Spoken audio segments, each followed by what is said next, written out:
Good morning. We are having our morning session today. Today we'll have a session on a ward round scenario of rotary accident and followed by a operating discussion. To me, today is Professor Shumita Chatterjee. She is Professor of Surgery at SSKM Hospital. She has joined here and physically she will be online with other students. So we start with the scenario. And Dr. Ganesh Guru will be presenting today.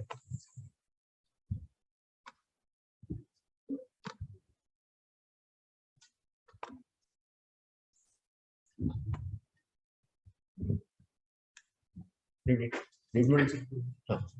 40 years old gentleman brought to the emergency after accident while riding a motorcycle. Patient is unconscious. You are in ER. Probably proceed the case. Okay, Ganesh. So, patient has been brought to emergency after while riding a motorcycle. He had an accident. So, you are the emergency on-call officer. What is your approach going to be? How are you going to start assessing the patient? When the patient is unconscious, as soon as the patient has entered, I will first stabilize the neck. Simultaneously, I will measure the vitals of the patient and airway maintenance monitoring. You said number one, you said you want to stabilize the neck. You said you want to assess the vitals. So take it one at a time. What is going to be your very first approach? Do not give me too many answers, one at a time. Very first approach. What are you going to assess first? You want to give an inline stabilization. Fair enough. What else? Because two things go simultaneously. Inline stabilization with airway assessment. So it is actually airway assessment with inline stabilization. Okay. So if I say it is airway assessment with inline stabilization, how are you going to assess the airway? Your patient is an unconscious patient. So how are you going to assess the airway? When looking externally, is there any obstruction, any dentures, anything is there or not? Okay, so looking externally, even if the patient has dentures which are either in position or has slipped down, it is very difficult to understand by looking at the face of the patient. So what are you going to do? Is there something that you have to proactively do to assess whether there is any obstruction? You'll open the mouth, right? That's the very first thing.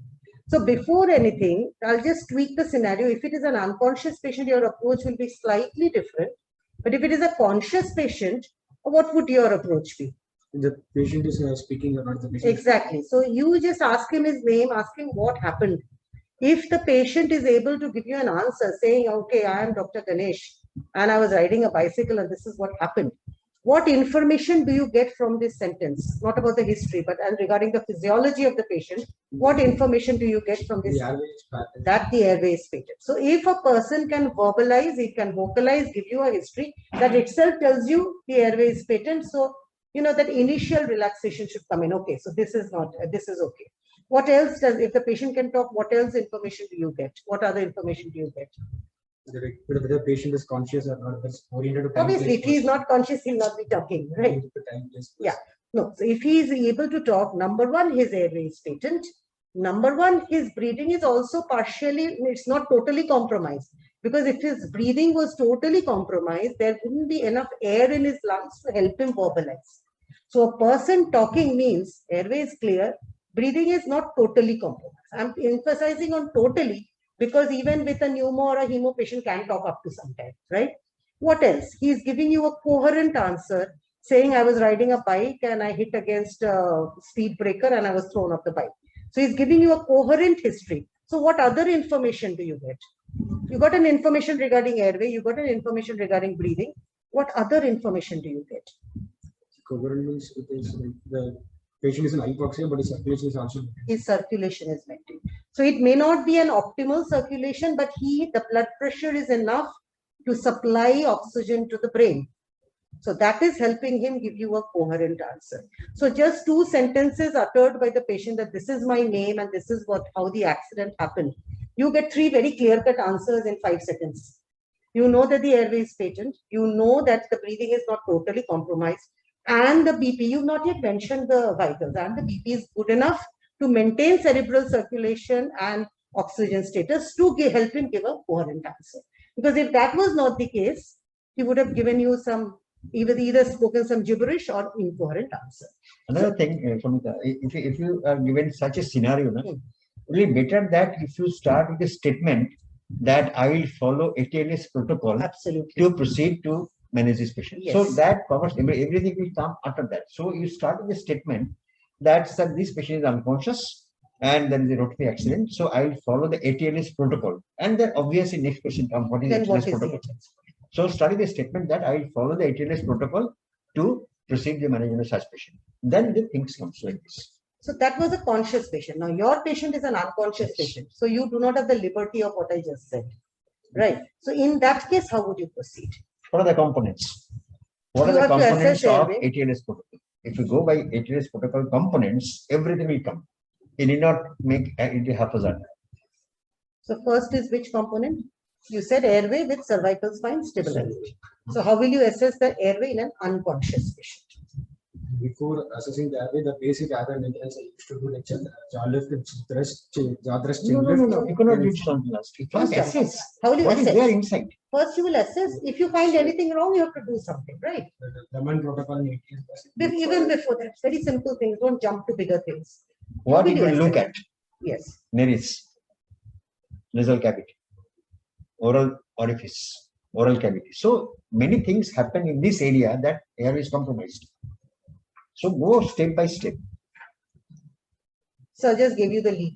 So what Look is for the it? obstruction of dentures, then the adequate mouth opening is there or not by inserting 3 fingers and probably understand distance between the cricoid notch and the Hold on, hold on. See, all this is relevant only when you are planning to intubate the patient, right? So not every patient, hold on, right at the beginning, you will not pick up a laryngoscope and a tube.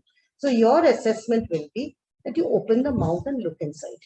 If there is anything suggestive of an obstruction, why only a denture? It could be blood, it could be secretions, it could be a foreign body, it could be a vomitus which he might aspirate. So if any of this is present, you just suck it. Yes. Okay, so small things first. You don't jump to big things first. So you just open the airway and see if there is any obstruction. If any obstruction, deal with it. Okay. Number 2, look at the face as such. If there is a shattered face, if there is an injury, if there is a broken maxilla, if the nose is broken, front of the face is broken, it's bleeding. So even if there is no obstruction at the moment, you will apprehend that this patient might, be aspirating blood, might be going into obstruction. So you have to be cautious from the first second. So what is the first thing? You've opened the mouth, whatever secretions is there, you sucked it up. What are you going to do next? What else can compromise the airway apart from this secretion, foreign body, vomitus? What else can compromise the airway in unconscious patient? So it's tongue falling Tongue Yes, falling. good. Exactly. So if it is this is the difference between a conscious and an unconscious patient. You may have a tongue fall. So now, if you think either you're apprehending a tongue fall or the tongue fall has happened, what are you going to do? jaw thrust and chin lift to maintain You would like to visuals give a chin lift or a jaw. So which one do you do first? You first do a chin lift first. The moment you do a chin lift first, the mandible comes in front and the tongue is prevented from falling. And Then next what step, do you do? what can prevent tongue falling? You cannot keep on holding your Yes. hand in the You chin. have to do other things also. Yes. Goodell's airway I used to place. You want to put a Goodell's airway. Fair enough. How will you know what Goodell's airway to put? What I need and what somebody else needs may not be the same. So you will be given a tray. System will give you a tray with 5 Goodell's. So how do you know which one to pick up? Like this adequate mouth opening is there. Testing. No, Goodell's airway has nothing to do with adequate mouth. Our purpose of putting a Goodell's airway is to prevent a tongue fall. So we have to arrest the tongue in its anatomical position. So obviously everybody's physical stature is not the same. So the rough measurement is from the angle of the mouth to the tragus. You just put the Goodell's airway and see whether this is the side, and that is going to move. If you put a smaller one, it will not engage the whole tongue, and the purpose of putting a Goodell's airway will not be satisfied. Before that, you're putting a Goodell's airway. What else? You have a teammate with you. He is with you. What else will you tell him to do? While you're doing something, unless you're alone in the ER, which is unusual, you tell your friend or your nursing colleague to attach the monitors. Because that is itself going to give, if you see that the monitor is showing a 75% saturation, you know you have to rush. If you see it's a 90+ saturation, you have the time of, giving a chin lift, putting a Goodell's, holding oxygen. So a monitor should be attached and oxygen should be attached right from the word. So you've assessed the mouth. What else will you do now? You put a Goodell's airway and you see that the patient's saturation is maintaining around 94, 95 with a Goodell's airway. What will be your next step? Will be trying to establish a definitive airway. You would be like, if the patient with a Goodell's Let's airway, understand. When I'm giving scenario, the patient has now been little better. 95% saturation is not a suggestion for hurry and try to intubate. No. 95% saturation means you have now time to go to the next step. So you have done the secretion suction, you have put a airway preventing trunk fall back. So you have somehow been able to maintain the airway. That is maintenance. If with this maneuver saturation is 80%, then you have nothing else to then you have to go back to an intubation. either intubation or wake chemotherapy, Whatever the emergency, methods whatever. So don't jump to that. So listen to the scenario. But I was given a scenario, the patient has gone to this phase with this. So on this, you proceed to the next part. What is the next? So patient is maintaining, you maintain the airway with the nodal airway, oxygen has been applied. And how much oxygen will you apply in these patients? That is also important. It is different from our scheduled post-operative oxygen management. So how much oxygen will you have? In a trauma patient, we go right from the beginning, 10 to 15 liters per minute. Because we do not know his hypoxic status, his circulatory status. To err on the side of more, you give more oxygen. You may always taper it down subsequently once the patient stabilizes. So high flow oxygen through a mask, never with nasal prongs in a trauma patient, through a mask after you've applied a Goodell's airway intestines. What will your next step be? What would you like to do next? You finished A. Next is Breathing. breathing. Yes. How will you How assess assess? breathing? Like bilateral chest movements of placenta. Okay, before that, see that you have to think like things like, look, see, here. Okay, so when you're doing all this assessment, when you're putting the Goodell's, you're giving a chin lift, by that time only you will also be hearing some very noises. Okay, so noisy breathing will tell you either there is an obstructed airway or there may be something wrong with the airway. Okay. Monitor is attached. Monitor is attached, so your saturation is 94%, 95%. So that, even initially at least it halts the emergency status. So you're going into breathing. What did you say? What is the first thing you would like to do? You will see your patient is lying in front of you. First thing is expose the chest. Don't try anything with a shirt on. Okay. So expose the chest. And what are you going to see? What are the things you're going to look for? Any cut injuries, laceration, Before that, cut injury, laceration, before that. You have to think of life-threatening situations have to be picked up first, right? tension pneumothorax. Now, what will you see? What are the things that you're going to observe for? Tension pneumothorax is a diagnosis. Okay, if you see these, you will get a tension pneumothorax. Elevated zone. Just see What- the what movement. you assess? What you Just see assess the in movement. breathing? Yeah. So is it moving equally on both sides? Yes. Or is it that one part, the right is moving and the left is less? So movement, bilateral movement of the chest wall. What else will you see? We are seeing, we have not done anything. We are just looking at the patient. So if your mind is tuned to what all I am going to see, it is going to happen in 5 seconds. Otherwise, 10 minutes you'll be looking at the patient. Right? So what are you going to see? Is there any intercostal suctioning? Is there flaring of the nasal area? These are the things which tell you that he is exerting to breathe, exerting to maintain the saturation. Okay, so you've seen that the movement is more or less equal, left side slightly less than the right side. Okay, what else will you look for? What else? You said you will look for cut injuries. Elevated. Cut, take one at a time. Cut injuries, not necessarily cut. It could be bruises, it could be contusions, it could be subcutaneous emphysema. Okay, so any of these. So any evidence of injury, because see, a patient may be having a absolutely normal movement, but if he has a bruise on the left side of the chest, you have to be alert that there might be some underlying problem also, right? So look for movements, look for evidence of external injury. What next? Number 3. You were saying it just now before I interrupted. What else will you see? Neck vein involvement. You're looking, right? Neck vein involvement. What? Unilateral, bilateral. What are you going to be more alert about at this point? Neonatal. So you may have a raised IgG. What else will you see? 3, 4. Jyoti was indicating it. Yeah. So you will see whether the trachea is in the midline. Yeah, you may not always be able to see it. You will put your finger and see whether the trachea is in the midline. You're going to next palpate the chest. When you are doing palpation, what are the things that you are going to look out for?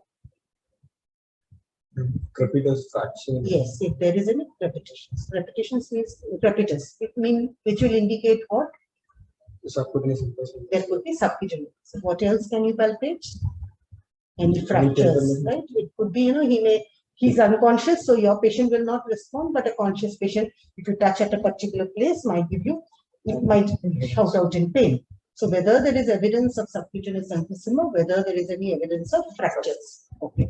What do you do next? So you, on palpation, you localize the centricity of the trachea. You've seen whether there is any subcutaneous emphysema, whether there is any evidence of fracture ribs. What do you do next? Proceed with percussion. Okay. So theoretically, what are the things you're looking for in percussion? Tension pneumothorax. No, percussion findings. Dull note or resonant note. Okay, so suppose you do have a dull note, what will your inference be? Collection of fluid or blood within the cavity. Okay, so it could be in a trauma setting, I would think in terms of a hemothorax. Okay, if it is a resonant note, what would you do? What would you think? Resonance is more hyperresonant, maybe. Hyperresonance, there could be air in it. So it could be a pneumothorax. I'm not saying that it's a simple pneumothorax, open pneumothorax, or a tension pneumothorax. It could be a pneumothorax. Now, given this situation, let's be very honest, in the emergency, appreciating something with percussion becomes very difficult because of the status that the emergency. So theoretically, this is absolutely correct. So given that this is correct, what is your next step going to be? Auscultate. And what are you going to auscultate? What are your expect your findings to be? Bilateral air entry. You are going to see bilateral air entry and rest. Okay. What are the areas you are going to auscultate? Because it is going to be different from a scheduled auscultation where we, in a very detailed way, we take a lot of time and auscultate. Emergency things have to happen in seconds. So what are the areas you are going to auscultate? Base and posterior. So you are going to do it in 4 zones, 2 upper zones, 2 lower zones. And before taking the stetho off the chest, hear the heart sound. So it all has to happen in 2 seconds. And heart sounds. Okay, so you do the auscultation. Now I give you a scenario. This patient, your findings are that there is diminished movement on the left side. Right side is appearing to move normally. There are some contusions over the left side of the chest. When you palpate the chest, there is a subcutaneous emphysema. Patient has some bruises even on the lateral aspect of the chest.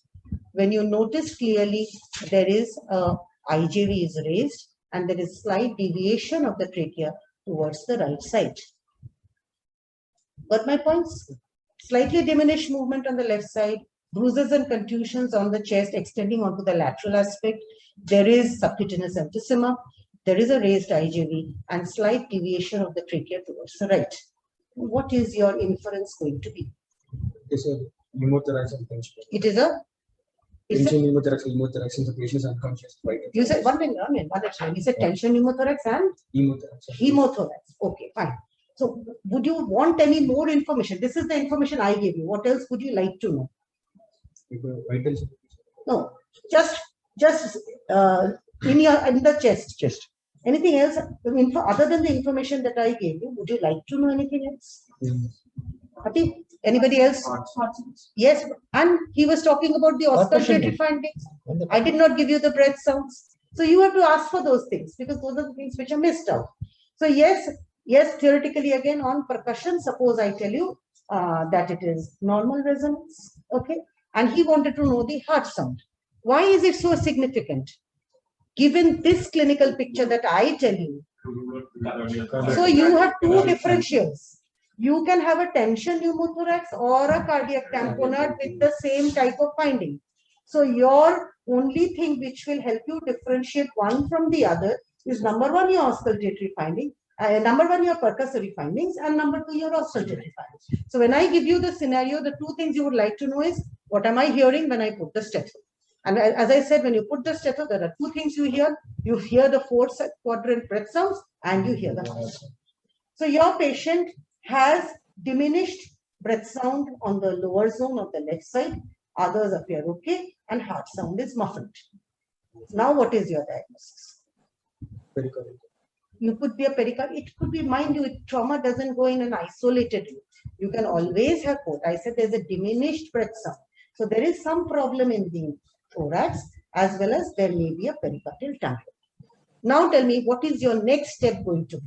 You think that there is a raised IJV, there is a diminished breath sound, and there's a muffled pericardial sound.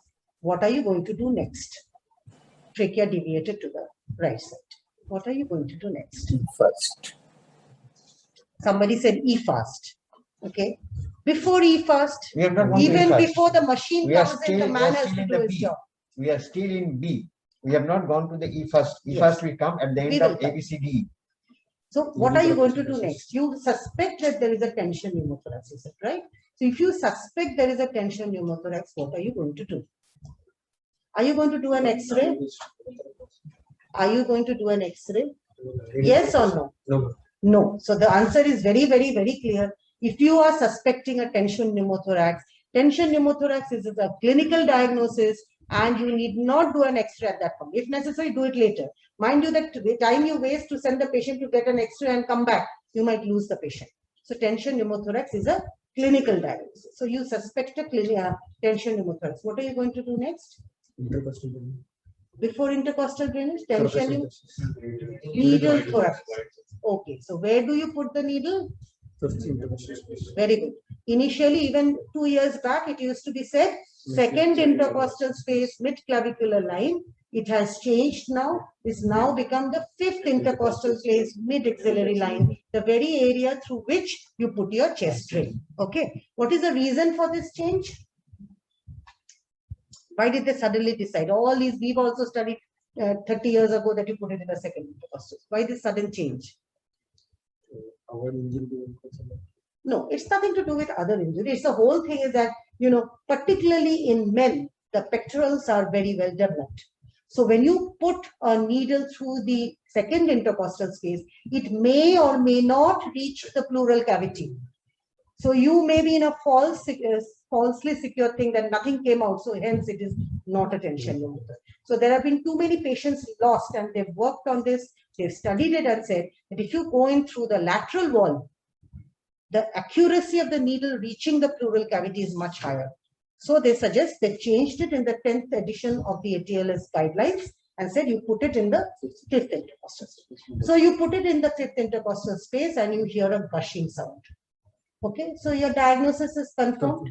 What would you like to do now? You would like to put a definite intercostal.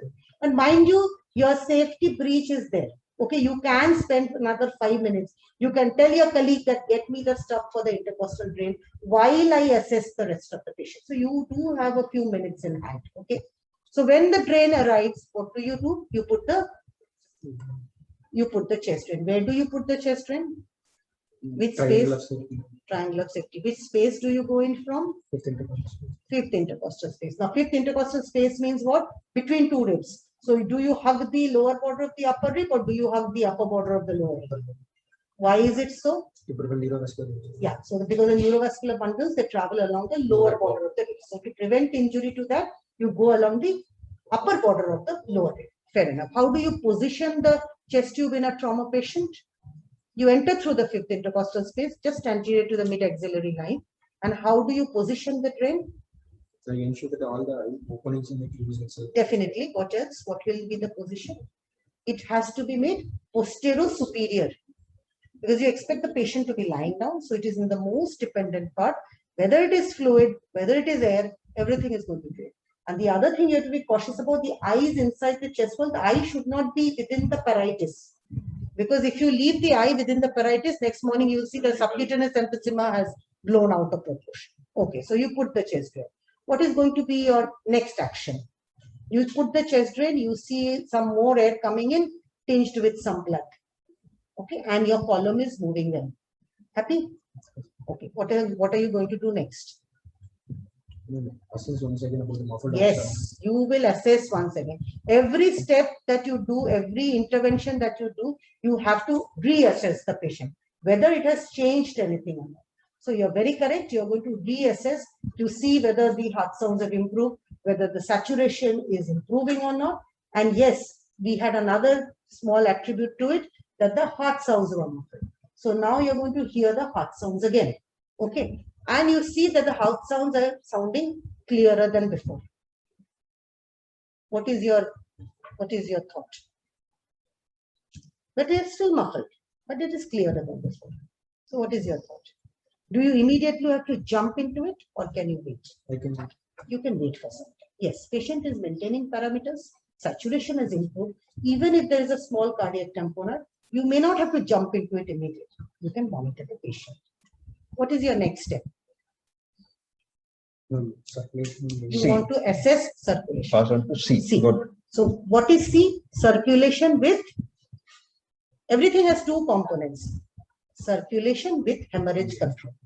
See, it's airway with cervical spine immobilization, breathing with ventilatory support, circulation with hemorrhage control. It's all comes with an addendum, So circulation with hemorrhage control. So what is the first thing you are going to do? How do you assess circulation? Be very practical. Don't give theoretical answers that I'm going to look at the tongue and this and that. How do you actually do it in an emergency? Pulse, volume, pulse rate. You have the monitor up there. BP, what is So the- that is going to tell you your pulse and beat. But yes, definitely, suppose you are working in a place where you do not have a monitor, you will definitely measure the pulse and the beat. Okay. What else are you going to do? Two large bore cameras, Two large bore camera. What do you mean by large? 18 French. 18 French or above. Okay, very good. Okay. And then what are you going to start? Can I put a central line? Central line is not usually not good for this, but because as a long total resistance will be low. Since the length is narrow. So the shorter and fatter the channel is, you can think of me, the shorter and fatter it is, more fluid goes in. Okay. The longer and thinner it is, less fluid goes in. So in It will trauma, take time for you. it because will this trauma- is initial assessment Yes. and resuscitation. So this will be just peripheral line Yes. initially. So in trauma setting, you will always start off with a peripheral line.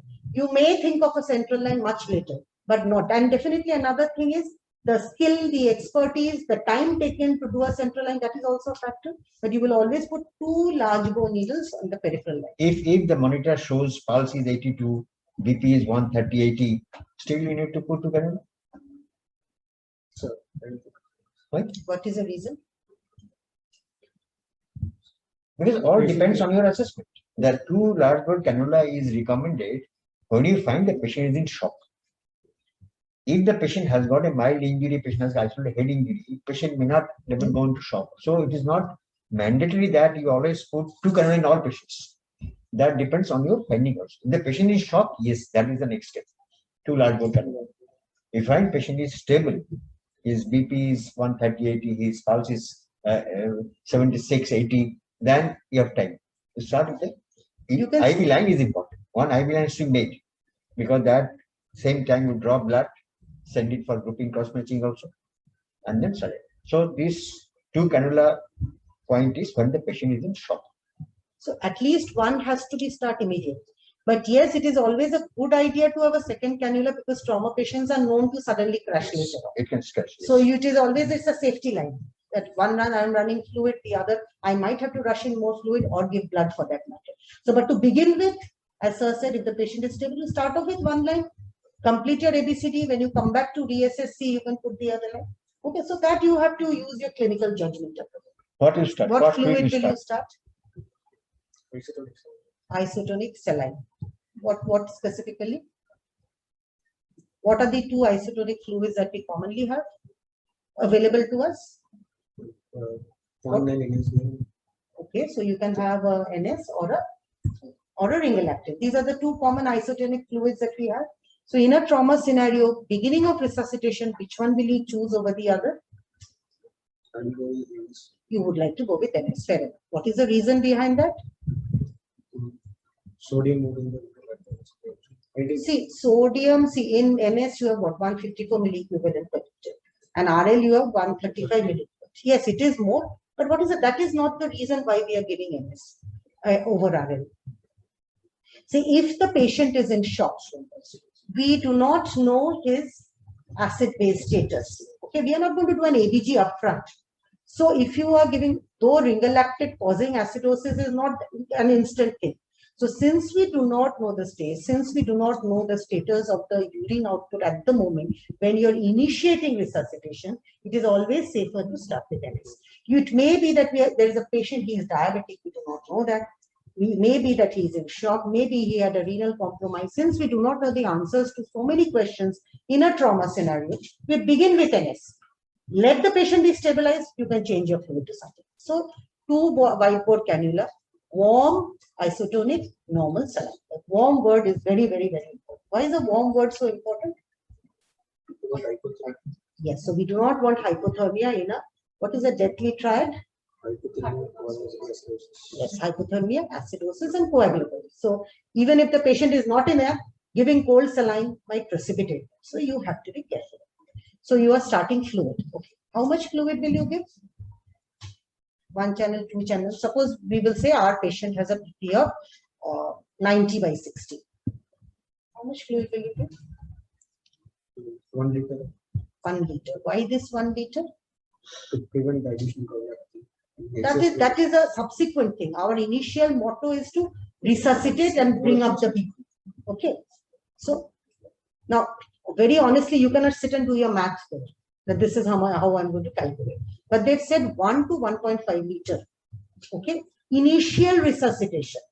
Okay. Subsequent that, you are going to taper it or increase it depending on how the patient is responding to your resuscitation. So how did they come to this? It was initially 2 liters. Now they've brought it down. Okay, they said that you don't get excited and over infuse a patient. Don't get excited of building up the BP.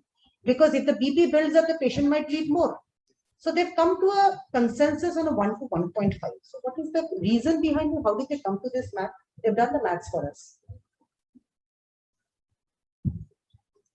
Do you know about the grades of shock? Right. So what is grade 1 shock? Grade 1 up to 500 loss. Grade 2 500. 500, 750. 750. So 15%. Okay. Grade 2 is 15 to 30.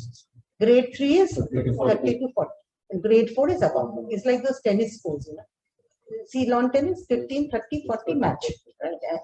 So that is it. So it goes like that.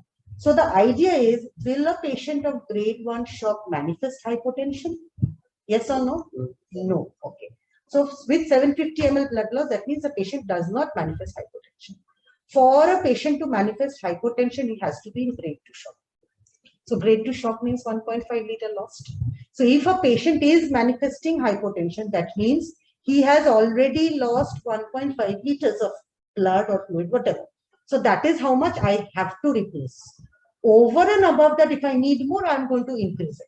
But to begin with, that is another reason, you know, why we ask for those 2 cannula. If a patient is in hypotension, like Sir said, if he is maintaining BP, I'm not so concerned. 1 channel is fine.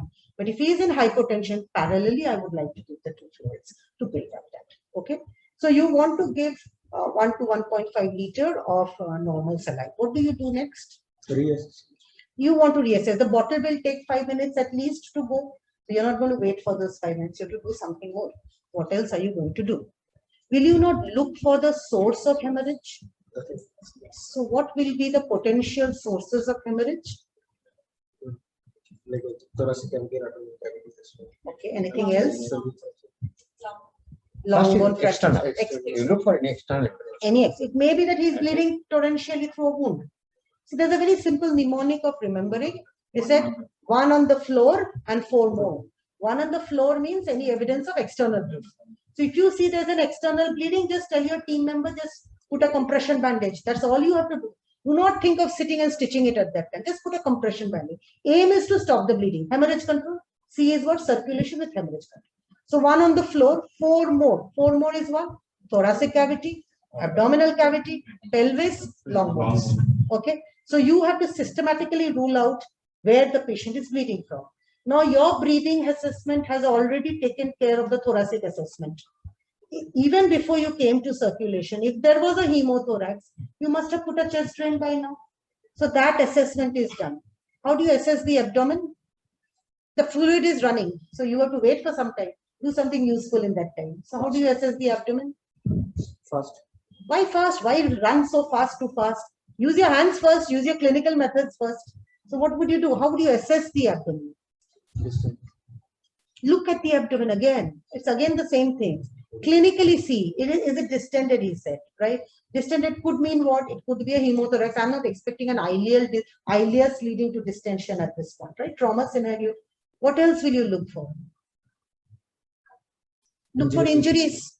There may be evidence of injuries. It could be a penetrating injury. It could be a blunt injury. There may be seatbelt signs, any contusions, anything. So look for injuries. What else do you do? So you look. So you've seen, is it distended? Are there injuries? What next? Yes, palpate. And palpation, what are the things you expect? Tenderness. If the patient is unconscious, he'll not be able to tell you. But if it is a conscious patient, he may complain of tenderness. Okay, what else?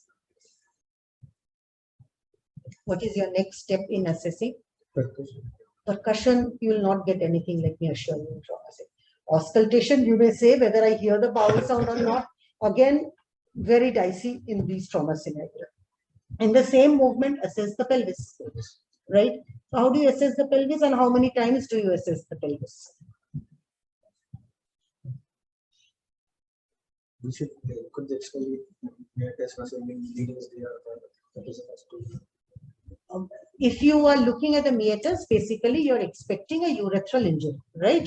Now, a urethral injury may or may not be associated with a fracture pelvis. Okay. Secondly, a urethral injury is not a life-threatening emergency. Our point is first to detect whether there is a pelvic fracture or not, because a pelvic fracture can lead to up to 2 liters of blood loss. Okay. So how do you assess the pelvis? Very small things, you know, they were very big things. Just do compression only once. That is the point. It should not be that you do it and you tell me, ma'am, I'm not sure, please check it again. Because if you repeat it, then what happens is you may displace the fracture fragments. So you just see whether you're getting the compression positive or not. What do you do next? Your fluid is running, your 5 minutes is nearly out. So you finish your assessment. Complete? Exposure of the patient. No, we are not yet through with hemorrhage assessment. C. We are still in C. So you've done the thorax, you've done the abdomen, you've done the pelvis. Look at the long bones. Look at the long bones. Because clinically it may be evident. The limb may be distorted. The position of the limb. There may be sudden big swelling of the limb. You can see a thigh. Some people will tell you that the huge swelling in the thigh may tell you that there is an underlying fracture. So, how much blood can be lost through a fracture shaft femur? 1,500. Yes. What about upper limb, humerus, radius? 500 to 750. So, significant blood loss can be there. So, when I say you're assessing the long bones, it is both lower limb as well as upper limb. Okay. So, you've assessed the thorax, you've assessed the abdomen, pelvis, and the long bones, and you've seen the external evidence of bleeding. What else will you do? C is not yet over. What else? See, you were talking about the past. This is the time that you do the past. Okay. So while you're assessing it clinically, you tell your assistant or your nursing staff, get me the fast machine. The usual problem is we delay the fast to a much later thing. So what are the things that we look for when you're doing the fast? What are the 4 areas that you examine when you're doing the fast? Epigastric, okay. Where else? Yeah, when you say epigastric window, what are you looking at? What is the basic principle? You're looking for fluid within the abdomen. We do not know whether it is blood or bile or fecal. We are looking for fluid. Okay. So when you're putting the probe in the epigastric region, where are you looking for fluid? In the pericardial, not don't say tamponade, in the pericardial window. So you're looking for fluid in the pericardial window. So that's why when you put the probe, you tilt it upwards. As if from below the sternum, you're looking at the heart. That is the sort of thing. So you look for fluid. So remember I said in our patient that there was slightly muffled sound, but I said patient is maintaining hemodynamics. I'll not jump to a cardiosynthesis of anything. When I'm doing the E-fast now, I can confirm whether there is fluid or not. If it's a chink of fluid, I don't need to jump. If there is more fluid, I'll need to do something more. Right? Okay. So that is the pericardial window. What's the next window? Right and left. Right and left upper quadrant. So what do you look for? Yeah. So you look for fluid in which region? Because when you look for injuries. We cannot say injuries. We are not assessing spleen or the liver. Yes. Cortex and everything. You're not assessing. And just any evidence of key fluid. So where do we look for the fluid? When you put the USG probe, then you have to identify the area that this is where fluid may be present. Right? So where do we look for the fluid? You look for the fluid at the junction of diaphragm liver, and kidney on the right side. And similarly on the left side, diaphragm, spleen, and kidney. In this interface, because the patient is supine, so if there is any fluid, it will collect there. So you will do a right and left upper quadrant window. What's the fourth window? Suprapubic. And what do you look for? Again, blood fluid. Pelvic cavity. So again, when you're doing the pelvic view, you put the probe and make it look downwards. So you turn the probe this way. So to see whether there is any collection in the pelvis. And this is usually associated with a pelvic fracture. So you've done your compression. You may be sure, may not be sure. It is compounded by your EFAST finding that there is fluid in the pelvis. This is when you may look at the genitalia to see whether there is urethral bleeding or not. Don't jump to the urethral. So your circulation C with hemorrhage control is completed after you have started 2 whiteboard cannula with at least 1 to 1.5 liter of warm normal saline. You have assessed the thorax, abdomen, pelvis, and long bone clinically, and you have done an EFAST. And if there is evidence of external bleeding, you put a compression bandage. This completes your assessment of C. What do you do next? Disability prevention. Before that, before disability prevention, I said you've completed C. What do you do next? You go back to assessing A and B, right? Because nothing is a one-time thing. We were happy with an oral airway and oxygen. Patient was maintaining saturation. While you were doing all this, the saturation may have fallen or the patient. So every step you go one step back and see. So after doing airway, you go to breathing. After completing breathing, just check the airway once again. You've done C, check A and B once again. Because it's a very, very dynamic situation which keeps changing. Okay. I'll just go back to breathing once again. You put the tube and there is evidence of hemothorax. I'm changing the situation. There's an evidence of hemothorax. What will you do? Blood is coming through the tube. What will you do? Let it come. Okay. How much? Will it bother you?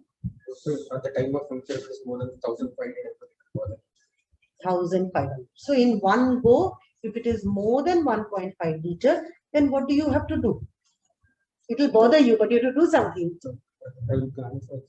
So yes, so you will prepare the patient for an emergency thoracotomy. Do not have the expertise, call for people who can help you, because it will not happen in the ER. Okay.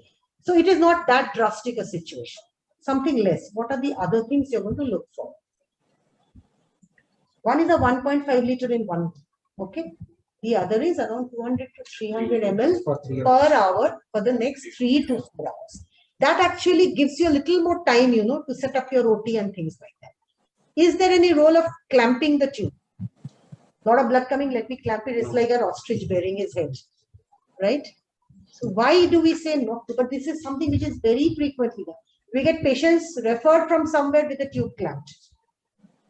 So what happens if you clamp? A lot of blood coming, you panic and you clamp the tube. What happens? The point is you do not control the source of bleeding. You cannot.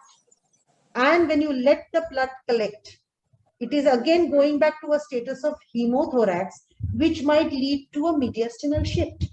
So that is not the solution. So even if the patient is bleeding, arrange for the patient to be shifted to OT at the earliest, but please do not clamp the tube. What else will you do at this point? Sir had given the answer sometime back. 5 minutes. Blood requisition immediately. Okay. So when we were talking about fluid, how much fluid will you give before you start giving blood?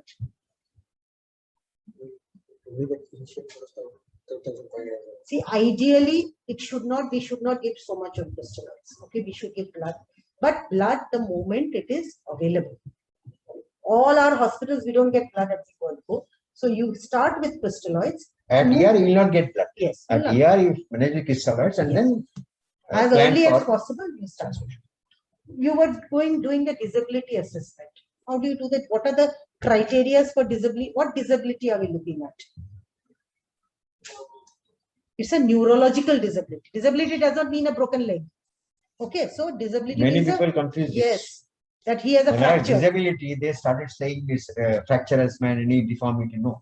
It's a neurological. And that too, is not an exhaustive assessment of neurological Yes. system. So 1, 2, It's 3. very brief. Very 3 small points. What are the things that you're going to assess? Yes, go ahead. How do you assess disability at this stage? Because this is part of your primary Primary assessment. survey. GCS. GCS. Okay. And what are the components of GCS? I think before GCS you should AVPU. tell this is AVPU. There is a term called AVPU. A means what? A means patient is alert. Alert. You talk to him, he's saying what has happened.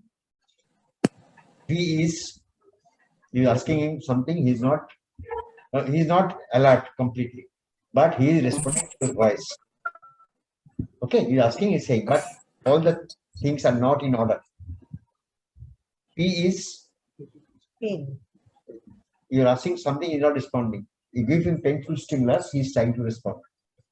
And he is unresponsive. That is the first assessment of neurological disability, AVPU. And then the next part is GCS. Because GCS may not be the part of initial primary survey. But once you go to neuro assessment, GCS is the next part. What is that? Another thing is that P, it was told to be pain. Now it has been changed to pressure. Because the logic is that you have no business giving pain to the patient. Okay, so P is for, it was pain, it's been changed to pressure. So you are going to assess AVPU or GCS to know the neurological status. What else will you do when you are evaluating D? Something else you will see? I'm sure you do it regularly. Will you use the torch for something? GCS now is GCS GCS. P. So people also comes in this. So you have to know the pupillary reaction, whether they are equal or not, whether they are reacting to light or not. So that has to be mentioned. Okay. Based on GCS, how will you grade it? Mild, moderate, severe. Okay. And what are the indications that, because you write at the beginning, say you wanted to intubate this patient, right? So we said that we are taking care of the airway now, but we'll take a decision on intubation later on.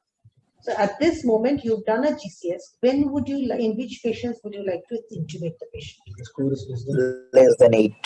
Less than 8. So it's a moderate to severe head injury where we would like to intubate the patient, because the oral airway is a temporary time-bound measure. Okay. So by this time, the patient may have been hemodynamically stabilized. I said after every step, you go back to A, B, C again. So you might take a decision to intubate after this state is concerned. Last is in primary resuscitation.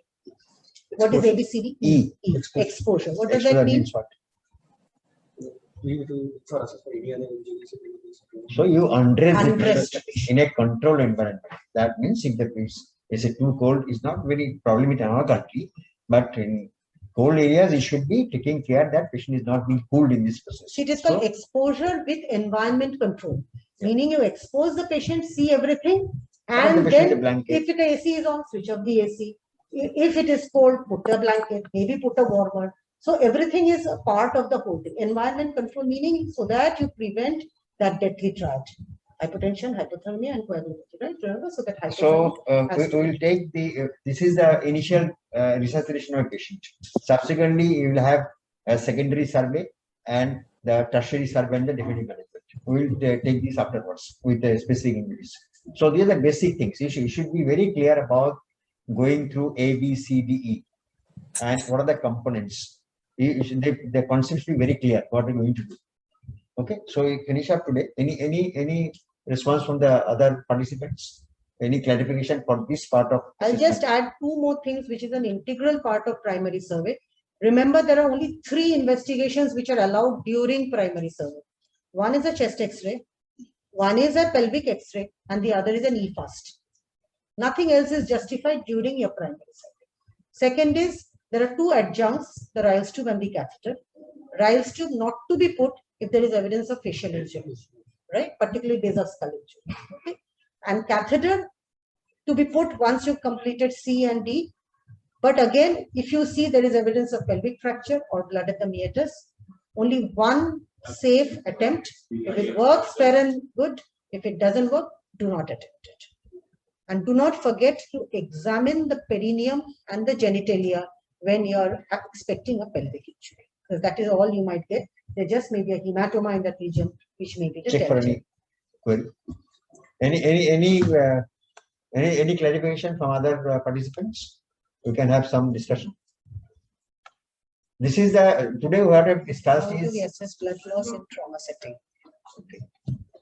Blood loss in trauma setting is not to be measured in millimeters. It is more of treating the patient's hemodynamics. So as we said, the grades of shock will give you a guidance as to how much blood has been lost. Accordingly, you will always start resuscitation with warm crystalloids and then move on to blood and blood products. Role of colloids in trauma, none in initial resuscitation. No. None at all. Okay, you do not start with use crystalloid and then you go then to go to blood and blood. products. Yeah. You go to massive transfusion protocol if the patient is a lot of bleeding. What are the criteria to remove a chest tube? See, a chest tube will never be removed in the ER, mind you. You've just put a chest tube. So, criteria for removal of chest tube comes much later on. First will be the clinical criteria when your auscultatory findings will show that the lung has expanded. Second, you will see that the column is not moving. Third, you will do a chest X-ray to confirm that the lung has expanded. Fourth, you will remove the chest tube. Fifth, you are going to do another chest X-ray to after the chest tube is removed. So That is a five part steps. of subsequent This chest subsequent management. doesn't come in the emergency thing. What's What's B B? means What's breathing. B? As Breathing part of with ventilation. Okay. Per rectal examination in this patient as he is unconscious. Yes, if you have pelvic injury, it is always judicious to do a per rectal you can injury. find a hanging bone Yes, inside the absolutely. rectum impinging. Yes. Is there anything else? No. Is the first part of primary Yes, EFAST is very much part It's an of. adjunct. It's a As a, part that's of- what I said just Yeah. now. Chest X-ray, pelvic X-ray, and EFAST. These are the only three adjuncts which are allowed during primary surgery. And the current recommendation is you should do an EFAST within 15 minutes of arrival Yes. in ER.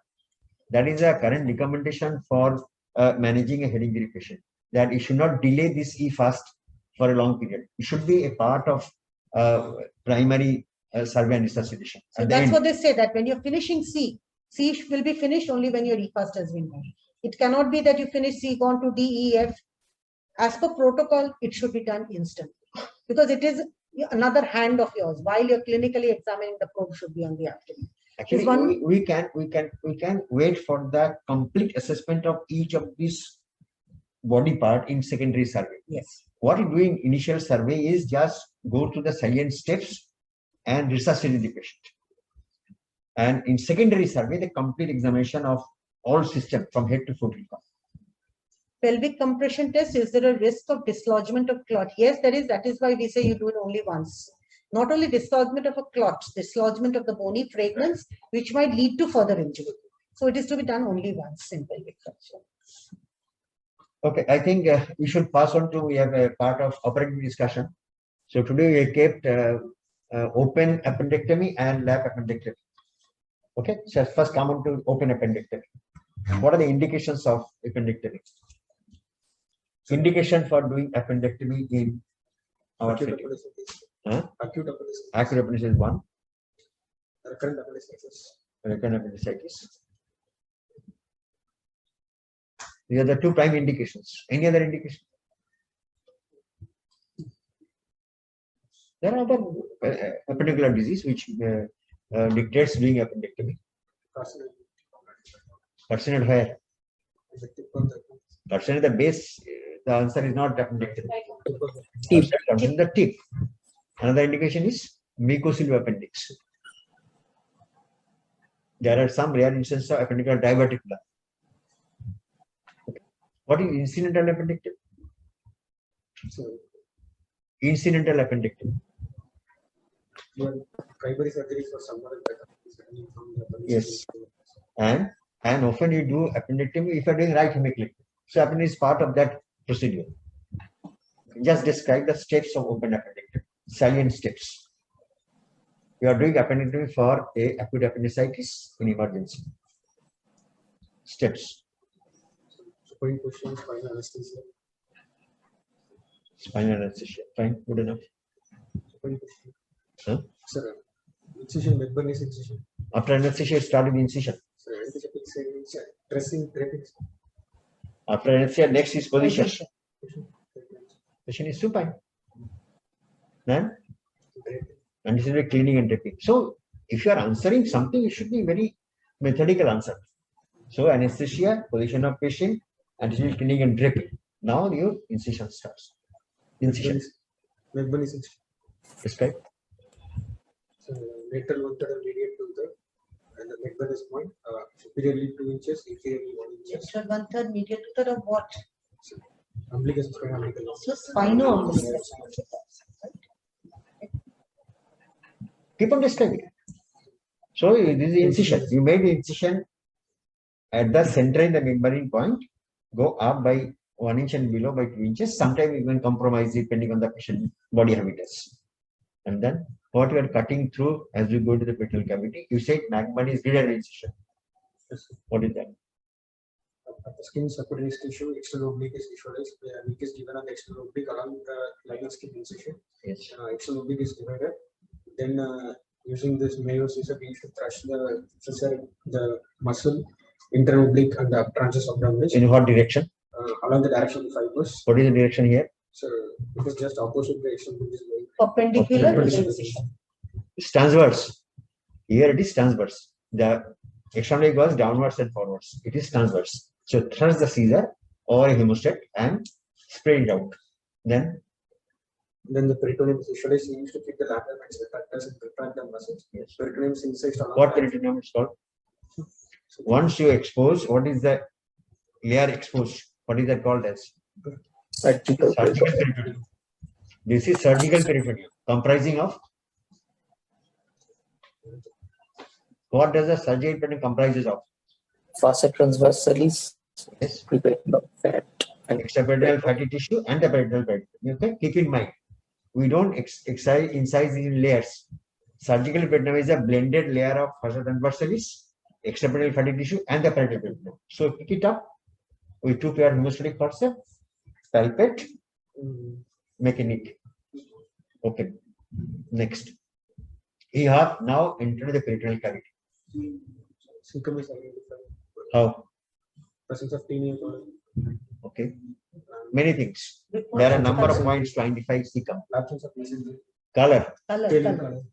pale in color. In common, small gut. Number 1. Number 2, Absence of mesentery. absence of mesentery. Fine. What else? Then the tinea colon. And is the outline of small gut and large gut different? Small gut is? Do we have hostation in the cecum? Hostation. no. Hostation, tinea coli, color, location is more lateral. So now the job is to do the appendix. So we open the petal cavity, identifying the cecum. What do you do next? Identification of the appendix. How? So the base of the tinea colon is usually the appendix. Basal tinea coli means. So anterior tinea colon. So what you do? So Now you have to try to deliver the cecum out of the wound and follow the anterior tinea coli. Cecum, once you deliver the cecum, you follow the anterior tinea coli. That will lead to the base of the appendix. What next? So appendix is usually modeled with the appendix. We should create a window with the visual No. appendix. Make it very clear.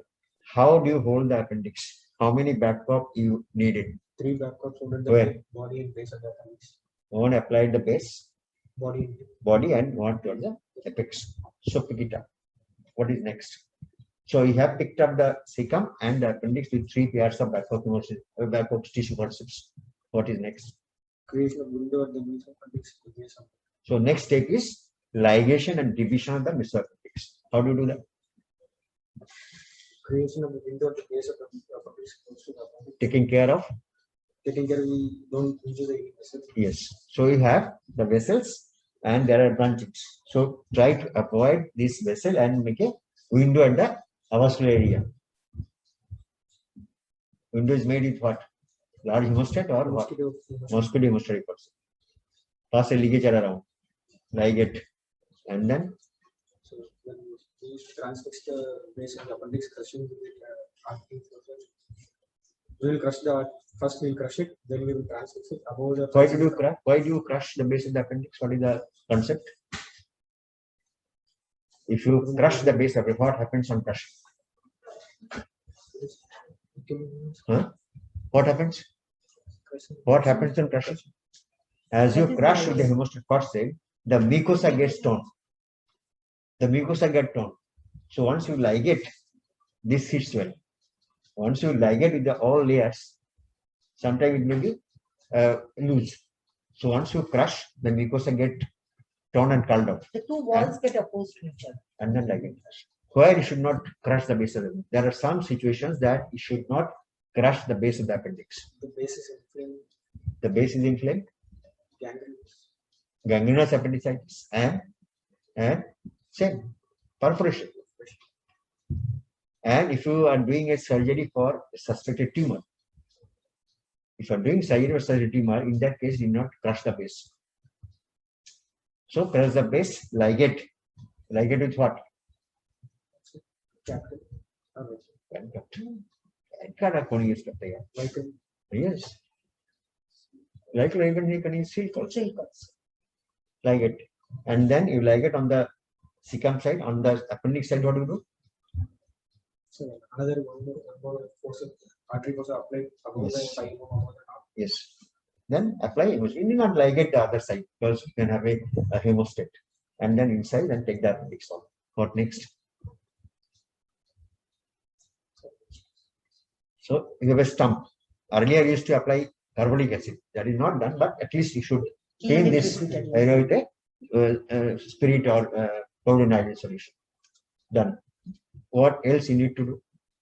I will examine the terminal to filter filling to. Yes. So if you are doing open appendectomy, you always do and try to find out whether there is Meckel's or not. This patient has genuine acute appendicitis, inflamed appendix, and now you have drawn and find the Meckel's is there. What is the strategy? So I will remove them. We'll remove it. Try to understand. I said Scenario. this patient has got acute appendicitis. The diagnosis is not wrong. Appendix is inflamed, swollen. You take the mist and you find the Meckel's. Meckel's is not pathological here. So it's not necessary to remove the Meckel's in this scenario, but you should keep a note. You should keep a note for subsequent follow-up. So don't jump and take the Meckel's off. Suppose like this scenario, appendix is normal. And then you find the Meckel's is there and Meckel's is the pathological. Then comes the question of being. How will you know that the Meckel's is pathological? So said that appendix is normal and you found the Meckel's to be pathological. So what are the things which will tell you that there's a pathological Meckel's? Number one, it will look inflamed. That is one. Number two, even if it is not looking inflamed, when are you justified in taking off the Meckel's? Yes. It's a narrow base because it might undergo torsion, right? And that you will not know clinically. That's a pathological thing. So you feel the wall. If it is a thin wall like rest of the small gut, then it's healthy. If it is a thickened wall, that means he's had repeated attacks of Meckel's diverticulitis. So you are justified in taking. So Close two it. things: thick wall and Close narrow it. based. Close it. Close. Now I've done this. Now you close. How will you close? Muscle is closed with the interpret substance. Huh? I will not close the peritoneum. So I will directly close the muscle with the interpret. You will not close the peritoneum. Why? In your practice, you don't close the peritoneum. Do you close? You don't close. I close. So the point is, now there is a recommendation that you may not close the peritoneum. As you oppose the wound, the peritoneum come close by. So it will heal by muscularization.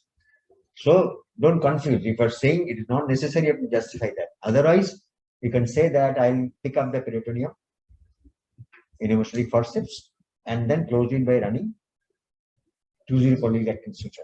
If you are saying no, no, acceptable. What next? So muscle closed to vital Interphalangeal suture. Taking your muscle of internal oblique transversus. Go en masse or separate? Huh? Both in mass. En masse, yes. So take together. Internal oblique transversus by 2 or 3 interrupted polygalactic suture. External oblique aponeurosis. Closure of the external ligament. Like With running suture. Skin with either subcuticular or by monocular polygonal suture. Just 2 minutes more. What is technique of doing a lap appendectomy. So creation of supraumbilical port. So GA and Amate position is done. And what is the patient position? Pendulum position. Set it down and you can make the right side little up. Where are the ports?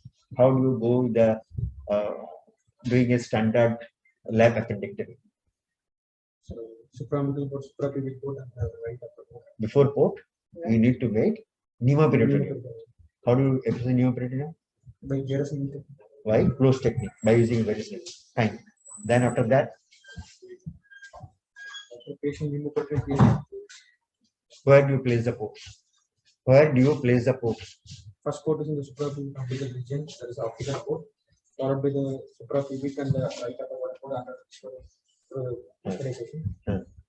Then we will inspect the visualization. Supraumbilical port. Next port is, Suprapubic port taking care not of this And? below the and third port is right upper port. Between the right upper quadrant Right is upper not. one is what? You see, the previous ports are described as umbilical or supraumbilical, suprapubic, and the right leg fossa. But now people have changed. Now the more popular port is umbilical or supraumbilical, left leg fossa, and suprapubic. In that case, the manipulation is better. So once you have made these three ports, how do you achieve appendectomy with laparoscopy? so we used to pull the cecum the backward towards the left shoulder tip for the appendix is then the tip of appendix is shoulder. So again, you identify the appendix. Appendix identified by following the anterior tentacle of the cecum. And then once you find the appendix, you pick up the appendix by using a backward tissue forceps, endo backward. And then how do you tackle the mesoappendix? So by bipolar dissection. Yes. So by bipolar cautery, you can keep on buzzing the mesoappendix and keep on cutting and go up to the base of the appendix. What next?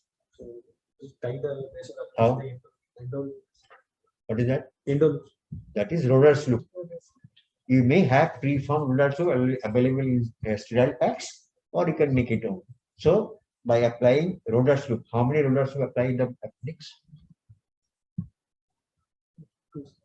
3. Now people are using 1, but the standard appendectomy, you put 2 Roder's loop knot towards the base with a gap of 5 millimeter and another loop towards the body of the appendix. Because if you cut the appendix, your content will spill off. Okay, so apply 3 Roder's loop. 2 towards the base with a 5 millimeter gap and 1 towards the body of the appendix, keeping a wide gap so that you can inside them. So 3 Roder's loop applied. And then using a endo scissor, you divide the appendix, keeping 2 towards this side. And same in open, you can go through the terminal ileum to extrude Beckles and deliver the appendix through another port. And closure is for 10 millimeter port, we close the fossa. For 5 millimeter, we just close the skin. Okay, so in any steps, what I said always is you go by Sellian steps. Appendectomy position should be given before neoperitoneum or after. You see, in lap appendectomy, you can make the patient head and down, because while you make pneumoperitoneum, the ideal position is patient head should be down. You injure less. So unlike gallbladder, where you need the patient head and up, you make the position after pneumoperitoneum. For appendectomy, if you make the patient head and down, it is a better position for achieving safe pneumoperitoneum. So in that case, you can do the position earlier before you achieve pneumoperitoneum. But most of the people can have safe pneumoperitoneum even in supine position. But for appendectomy, if you make the head and down, patient can be made this position before you achieve pneumoperitoneum. Okay, we should not lengthen further. Thank you. We meet on next Tuesday.